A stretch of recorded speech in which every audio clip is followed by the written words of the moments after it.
beautiful city, angel, but finally a city of men. We can build a beautiful city, yes we can, yes we can, yes we can. We can build a beautiful city, yes we can, yes we can, yes we can. We can build a beautiful city, yes we can, yes we can, yes we can. We can build a beautiful city, yes we can, yes we can.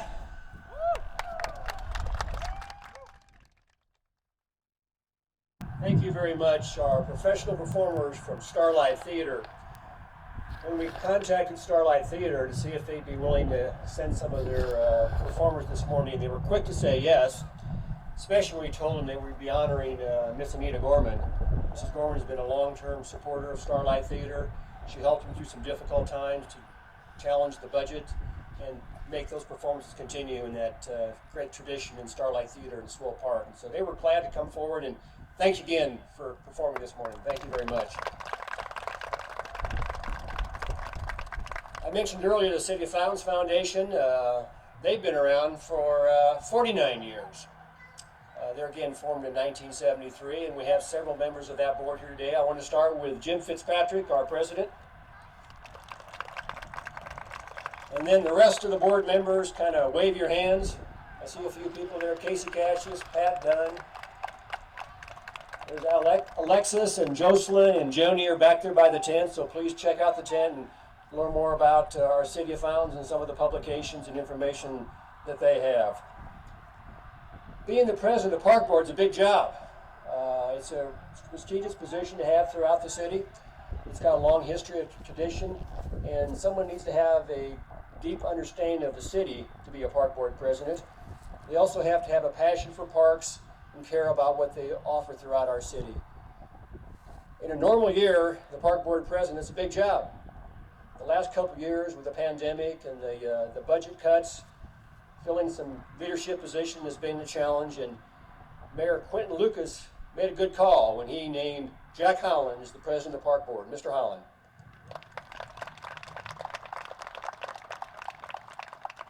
Thank you, Mark, and welcome everybody to Fountain Day.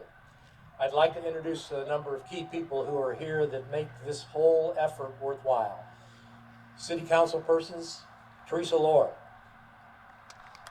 Kevin O'Neill, Heather Hall.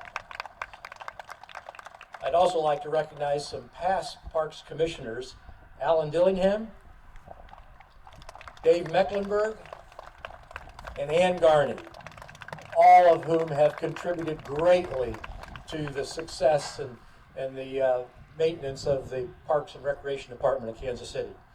I'd also like to introduce current Parks Commissioners who make all of our jobs much easier. Scott Wagner and Alex Perez, both from the Northland, by the way. And finally, I'd like to introduce our new Parks Director, Chris Cotton, and our new Parks Deputy Director, Brad Clay. All of these folks work very hard to make your Parks and Recreation Department one of the greatest in the country, and certainly your fountains the greatest in the country. Now back to Mark.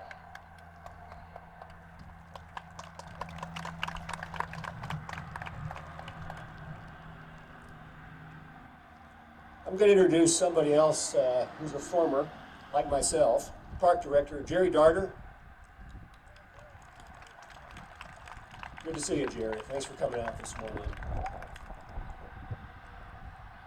As I mentioned earlier, we're here to honor a very special individual. We all know her. So as people get up and they say, hey, listen, someone doesn't need an introduction, that's what they always say. Well, that's probably true, but she deserves an introduction. She has been in a leadership role with virtually every civic and community organization in Kansas City, Missouri, both north and south. She's led several capital campaigns that have brought referendums forward to bring funding for the park system, for the zoo, the Liberty Memorial, and the list goes on. I mentioned Starlight earlier. The zoo, of course, is also in School Park. National War I Museum, Liberty Memorial, the Civic Association, Convention and Visitors Bureau, the Salvation Army, and Missouri Department of Conservation, just to name a few. And the two organizations hosting us today, the City of Fountains Foundation, she led that organization for several years, and of course she was the chair of the park board for several years. The great lady, Anita B. Gorman.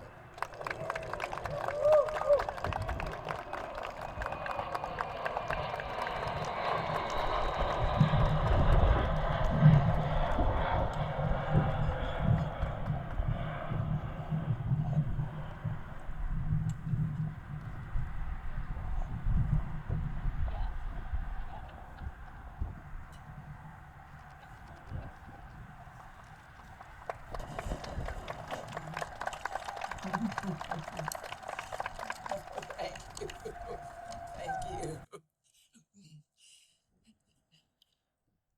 This is an especially pretty day to me because when Gerald and I bought our first home just down the street here on Vivion Road in 1958, one of the neighbors came out and said, "Isn't it too bad that the southeast corner of North Oak and Vivion Road is going to be turned into a used car lot?" And we thought it was just a little bit too bad. And so we began to form a group of people that would oppose that. And it only took us 21 years from 1958 to 1979 to get that turned around. But we did do one good thing in that time too. We gathered together a group of people that were willing to work in the Northland for the government. And many of those people have already been promoted to glory, but some of them are here today, and they're the reason why we're going to be able to turn on this fountain. And I hope they'll stand or wave their hand when I name their names. Judy Chastain, Jerry Darter, John Dillingham, Charles and Patty Garney, Jackie Russell, Linda Ward, and Homer Williams. Those people are still our Northland leaders.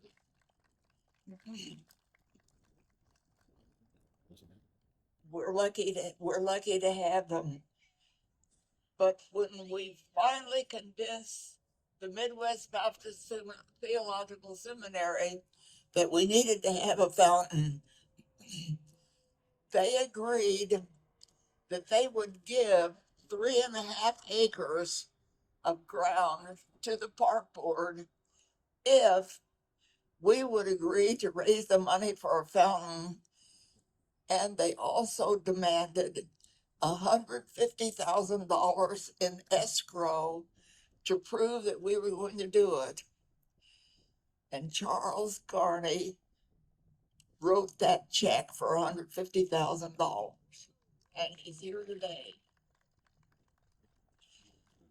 He was co-chairman of the fundraising committee that built the fountain, and other people that were tremendously involved were as gift in kind, charging us nothing, was architect Homer Williams, who built and designed the largest fountain in this whole country that runs when the temperatures get below freezing level. And Homer's here today. And we needed a contract between our committee and the city government, which required a lawyer. And we have a lawyer who, again, gift in kind, and she's here today, Gwen Gorman Royal, and she's brought her grandson so that someday he will know to support this great project. I could go on and name other people. Harry Balthazar giving landscaping.